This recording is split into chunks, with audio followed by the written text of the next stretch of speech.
안녕하세요. 예수의 비전 성결교 안희한 목사입니다. 지금 미국이 트럼프와 바이든 이 두 후보 사이의 부정선거 문제로 굉장히 정신이 하나도 없습니다. 미국에 사는 지인들이 계속 이 소식을 전해주더라고요. 근데 놀라운 것은 이 대한민국 언론에서는 이 부정선거 문제에 대해서 제대로 보도한 언론이 거의 없다는 겁니다. 진짜 심하다. 진짜 편향적이다.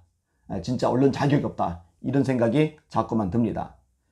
결과가 나올 때까지 신중하게 실제 상황들을 팩트에 근거해서 보도를 해야 되는데 이게 제대로 안 되는 거예요. 좌편향으로 기울어진 미국 주요 언론들의 그 기사를 받아쓰기 하는 수준으로 전락을 해버린 거예요. 언론으로서 자격 미달이다 생각할 수밖에 없습니다. 미국의 선거 전문 사이트가 있어요. 리얼 클리어 폴리텍스라는 겁니다. 대선 개표 현황에서 바이든을 당선권 아래인 259표로 수정했습니다. 아니 왜 올려잡았던 것을 밑으로 내려서 수정을 했을까요? 이유가 있는데요. 연방 대법원이 개입한 펜실베니아 재검표하게 되는 조지아주 그리고 트럼프가 추격 중인 애리조나주 요 세 곳을 뺀 거예요. 펜실베니아, 그 다음에 조지아, 애리조나 뺀 거죠. 트럼프의 말대로 아직 끝난 게 아니다. 이게 이제 기정사실화 되는 거죠. 만약에 바이든이 대통령 당선자가 된 게 확실하다고 판단이 되었다면 푸틴이나 시진핑이 벌써 축제를 벌였을 겁니다. 근데 시진핑이 아직 안 보내요. 이 시진핑은 바이든이 되기를 학수고대할 텐데도 아직 안 보내요. 왜? 장담을 못하는 거예요. 이 푸틴 역시 마찬가지죠. 당선자가 되면요 대통령직 인수위원회에 물품과 비용 지원이 주어집니다. 이것을 하는 곳이 조달청이고 조달청장이 인정을 할 때 이것이 가능해집니다. 1963년에 제정된 대통령직 인수위법에 따라서 미 연방조달청장이 명백한 선거 승자라고 확인을 하면은 그때부터 이제 당선인으로서 제대로 대우를 받게 되는 겁니다. 그렇게 되고 난 다음에 백악관과 정부부처 등이 현안 정책 보고 등을 해야 되게 하게 되고 그 다음에 인수위 업무를 지원하게 되고 그리고 조달청은 인수위가 인사검증 등 각종 업무 등에 필요한 자금을 지원하게 됩니다. 그래서 이걸 지원하려고 현재 990만 달러가 마련된 상황이라고 그래요. 근데 문제는 이게 승인이 아직 안 떨어진 거예요. 그러니까 조달청장이 바이든이 당선자다라고 인정을 아직 안 한 거예요. 승자 확인이 없으면요 인수위 인사들은 연방정부청사 출입이 불가능합니다. 아직 못 들어가고 있어요. 그리고 조달청 자금 지원도 아직 받지 못합니다. 1% 미만의 차이는 재검표를 신청할 수 있게 되는 위스콘신주와 조지아주는 재검표 확정이고 이 펜실바니아주는 연방대법원이 이미 명령을 내리기 시작해서 법적 절차가 진행이 되고 있는 상황입니다.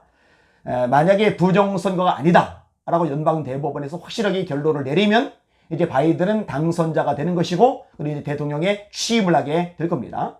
뭐 그렇게 될 수도 있겠죠. 근데 거꾸로 연방대법원에서 부정선거가 분명하다라고 판결을 내리면 바이든은 당선인 신분이 못 되죠. 트럼프가 이어서 가게 될 겁니다. 저를 보고 왜 그렇게 트럼프에 집중하느냐, 트럼프에 집착하느냐, 왜 이렇게 정치에 관심을 기울이느냐 묻는 분들이 있는데요. 이게 대한민국하고 아주 밀접하게 연결이 되어 있기 때문입니다. 지금의 문재인 정부는요 완전히 친중국 정부입니다. 중국 눈치만 그렇게 많이 볼 수가 없어요. 그리고 자꾸 중국을 따라가요. 공수처도 중국적인 개념이잖아요. 자꾸 사회주의로 가려고 그래요. 이런 상황에서 문재인 정부가 과감하게 더 밀어붙이지 못한 이유가 미국의 트럼프 대통령 때문이었거든요. 트럼프 정부 때문이었거든요. 근데 만약에 바이든이 대통령이 돼버리면은 이 바이든은 친중국 인사거든요.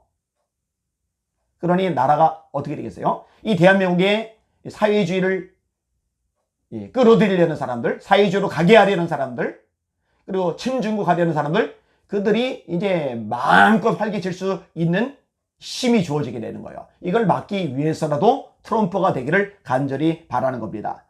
나라를 위해서 기도 많이 하지만 이 미국 대선 제대로 이 부정선거가 드러나도록 그리고 이게 한국에 영향을 미치도록 미국의 부정선거가 명확해지면은 한국 사이로 총선이 된 부정선거 의혹에 대한 것들로 다시 재조사가 시작될 가능성도 있거든요. 그렇게 될 필요가 있어요. 그래야 제대로 점검이 되고 제대로 조사가 되고 그리고 사람들이 분명히 인식을 할 수가 있게 되거든요. 오늘 새벽에 오직 예수님이 오셨나 봐요. 댓글이 이렇게 달려가셨더라고요. 오늘 새벽 예배 참석 후 회개했습니다. 안 목사님 사랑 때문에 눈물이 났습니다. 정말 제 자신이 너무 작고 작아 보여 주님께 회개하게 하셨습니다. 그 많은 주님의 일들을 하시면서 시골의 작은 교회를 열심으로 인도해 주시는 모습에 제가 다시 한번 물어줬습니다. 주님, 이 귀한 목사님을 세우셔서 감사합니다. 세상을 보지 않고 한 영혼들을 보시며 이 먼 곳까지 마다하지 않고 달려와 주님의 말씀을 전해주시고 사람의 높낮이 교회의 크기를 보지 않고 오직 귀한 한 영혼들을 보시고 달려주신 안희한 목사님 감사드립니다. 또한 영월 영락교회 목사님 너무 감사드립니다. 예배금지 스티커를 붙여놓고 한 군청까지 가셔서 의로운 분노로 예배를 지키셨다는 말씀 듣고 다시 한번 눈물이 나고 감사했습니다. 아이 학교 등교 때문에 더 기도드리지 못하고 일찍 교회 문을 나서는 발걸음이 너무나 아쉬웠지만 영락교회 성도님들의 주님을 향하신 열심을 보면서 또한 안희한 목사님의 진심을 직접 눈으로 확인하면서 정말로 주님께서 살아 역사하심을 느끼며 감사하는 새벽이 되었습니다. 아직 대한민국은 진실한 주님의 종들이 굳건히 하나님 말씀으로 지키고 있다는 든든함의 행복한 새벽이었습니다. 주님 감사합니다. 안희한 목사님 진심으로 감사드립니다. 먼저 댓글에 오직 예수님이 영월 영락교회 집에 참석하신다고 하셨는데 오늘 새벽에 오셨네요. 저는 이제 누군지 얼굴을 잘 모르니까 확인을 못했는데 얼굴을 뵙고 인사까지 나눴으면 참 좋았을 것 같은데 좀 아쉬운 마음이 있습니다. 오늘 하루도 주님의 이름으로 승리하시고 우리 대한민국 땅 가운데 미국 땅 가운데 하나님의 공의가 이루어지게 하여 주시옵소서 하고 열심히 기도하시는 여러분들 되어주시기를 주님의 이름으로 부탁을 드립니다. 주님의 이름으로 승리합시다. 할렐루야.